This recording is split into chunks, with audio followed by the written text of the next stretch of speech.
अस्सलाम वालेकुम everyone, welcome to learning series.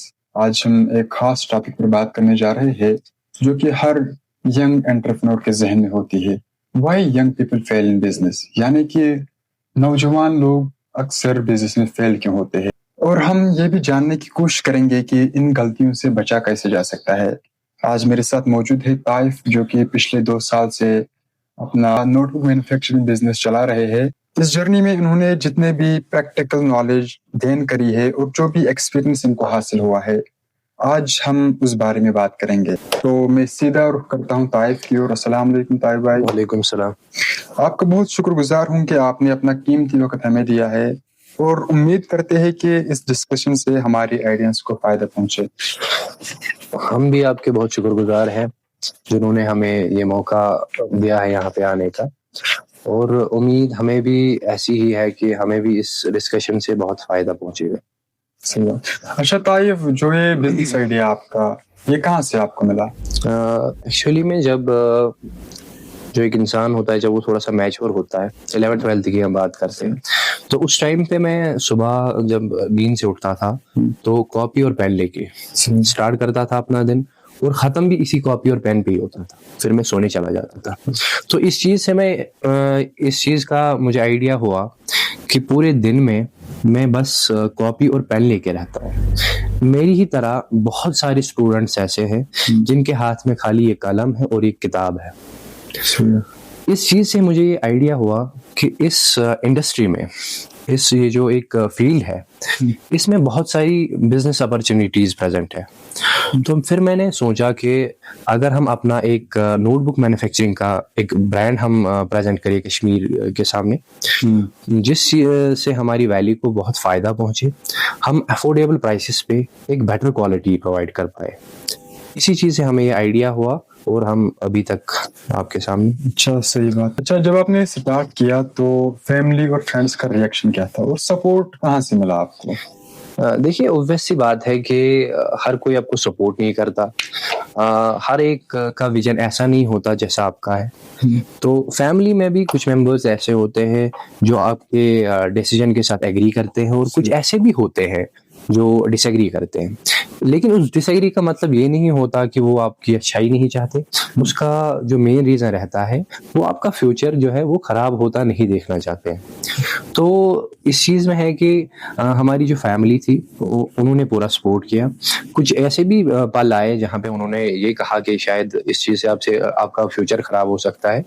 उस चीज़ का ध्यान रखना। उस चीज़ का ध्यान रखते हुए हमने कंटिन्यू करा, और अल्हम्दुलिल्लाह अभी हम प्रॉफिट में हैं।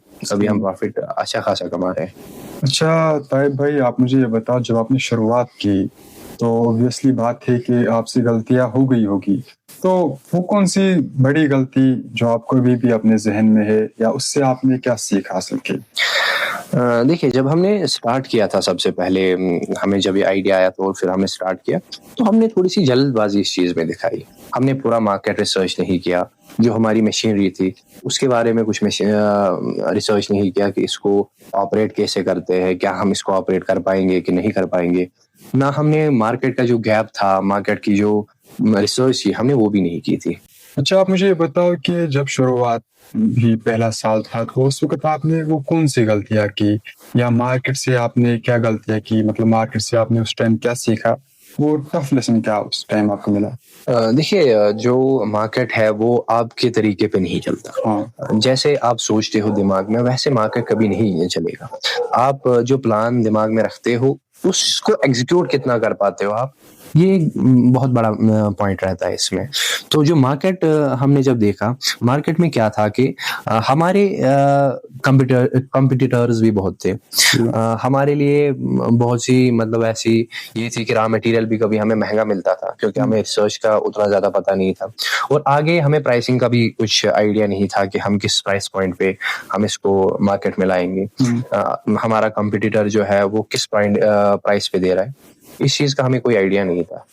अच्छा, आप मुझे ये बताओ, मार्केट रिसर्च आपने कैसे की? क्योंकि एक एंटरप्रेन्योर के लिए मार्केट रिसर्च बहुत बेहद जरूरी है, तो वो कैसे आपने हासिल की? देखिए, अभी जो है हम जो जिस टाइम में हम अभी है उसमें एआई का अभी बहुत इन्फ्लुएंस चल रहा है, बहुत ज़माना एआई का आया है।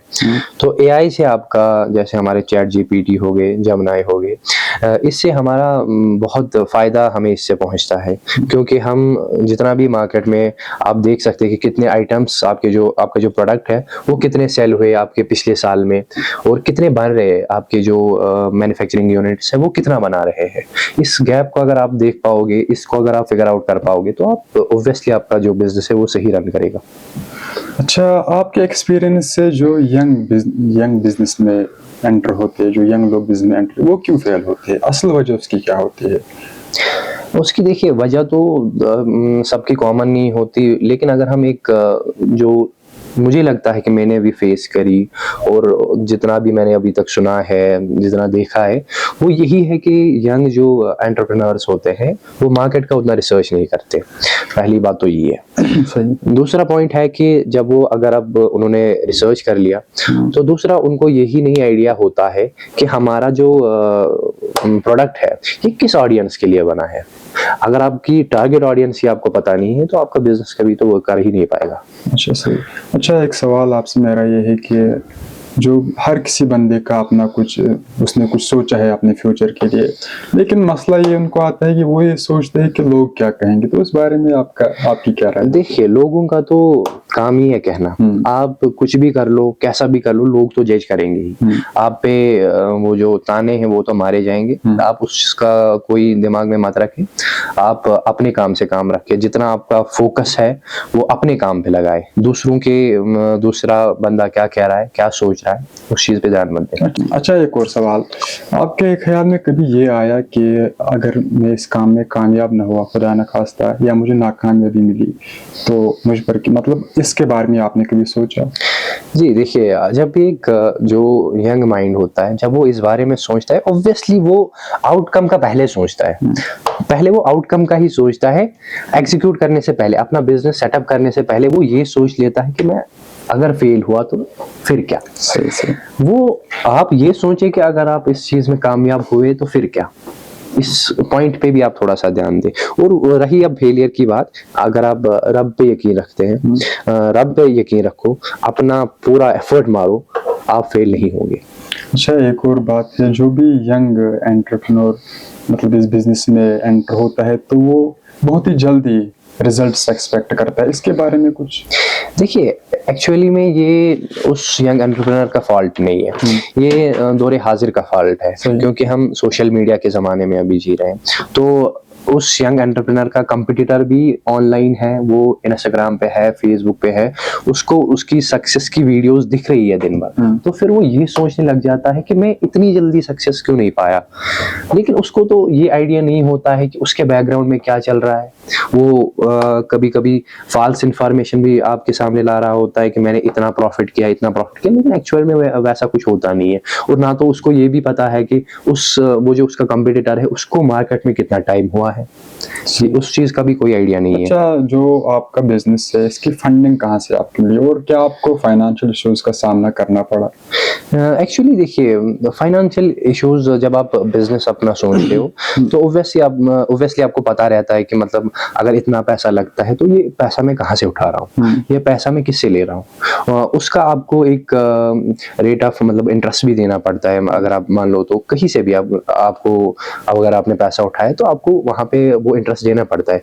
आपने अपने फादर से क्यों ना लिया हो, आपको उनको भी रिटर्न करना है, तो पैसा तो रिटर्न करना ही है। इसमें हमें ये हुआ कि मतलब देखिए, पहले फाइनेंशियल इश्यूज तो होते हैं कि आपको हैंडल नहीं करना आता है, आपको जो कैश फ्लो है उसका कोई आइडिया नहीं रहता है कि कितना पैसा लगेगा, हम कितना खर्च कर रहे हैं, कितना होना चाहिए इमरजेंसी फंड के लिए, उसका कोई आइडिया नहीं रहता है। ये चीजें पहले होंगे, लेकिन आप इन चीजों को आप प्रैक्टिकली जब आप बिजनेस करते हो उस टाइम पे सीखोगे। ऐसे आप कितना भी पढ़ लो, कितना भी रिसर्च कर लो, इस चीज का आपको कोई आइडिया नहीं मिलेगा। आपके ख्याल में आइडिया कितना इम्पोर्टेंट है और एग्जीक्यूशन कितना इम्पोर्टेंट? अगर आप देखिए, आइडिया तो हर एक बंदे के पास है। अगर आप छोटे बच्चे से पूछोगे तो वो भी आपको एक ऐसा आइडिया देगा जिससे 1000 करोड़ की कंपनी खड़ा हो सकती है। लेकिन आइडिया का जो है कि एग्जीक्यूशन मेन पॉइंट है। आप एग्जीक्यूट कैसे कर पाते हो, दिमाग से एक्चुअल में उन चीज़ों को फिर इम्प्लीमेंट करना इस प्रैक्टिकल वर्ल्ड में वो बहुत मुश्किल है। अगर आप अपने प्लान का 30-40% भी इम्प्लीमेंट कर पाते हैं तो आप रेस में आगे चले जाते हो, ये बात है। अच्छा, आपके ख्याल में टॉप 3 रीजन है जिससे यंग एंटरप्रेन्योर्स फेल होते हैं?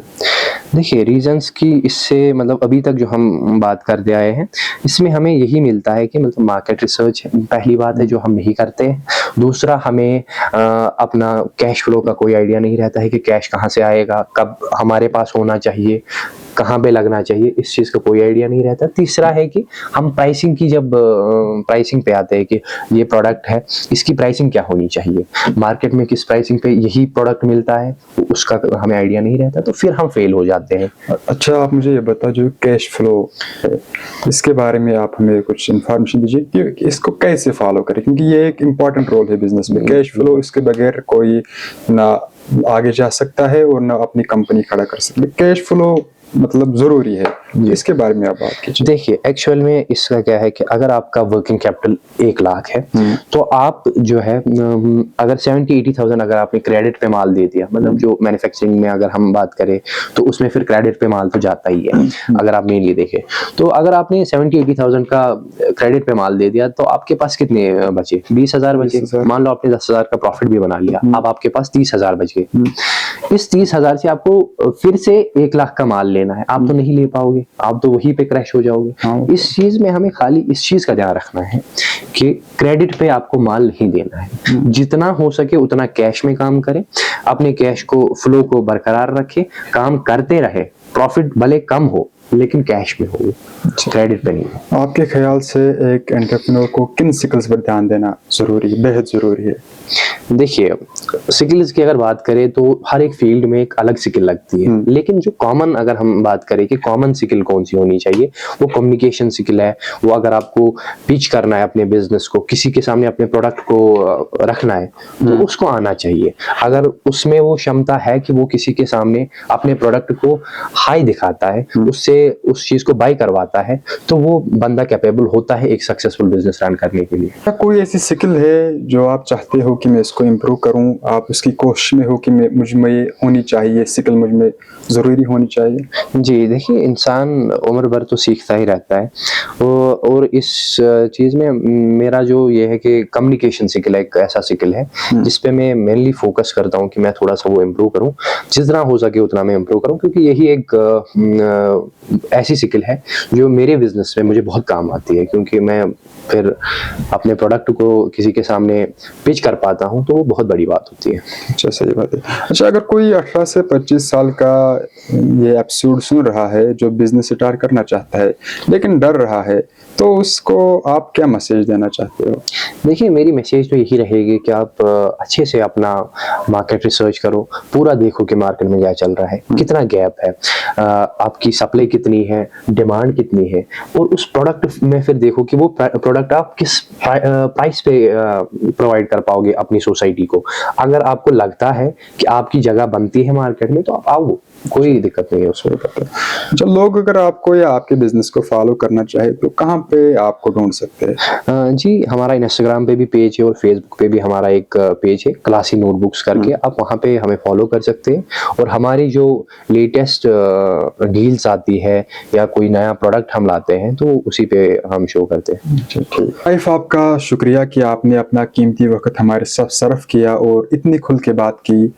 मुझे लगता है कि आपकी जर्नी खास तौर पर मार्केट रिसर्च और एग्जीक्यूशन पर आपका जोर हमारे सुनने वालों के लिए बेहतरीन सबक है, और मैं उम्मीद करता हूं कि आपका जो नोटबुक मैन्युफैक्चरिंग बिजनेस है ये और भी ऊंचाइयों को छुए। और इसी के साथ हम इस एपिसोड का इख्तिताम करते हैं। मुझे उम्मीद है कि आपको इस एपिसोड से कुछ सीखने और समझने को मिला होगा। तो दीजिए अपने होस्ट को इजाज़त, और इंशाल्लाह हम अगले एपिसोड में आपसे मिलेंगे। बाकी वस्सलाम।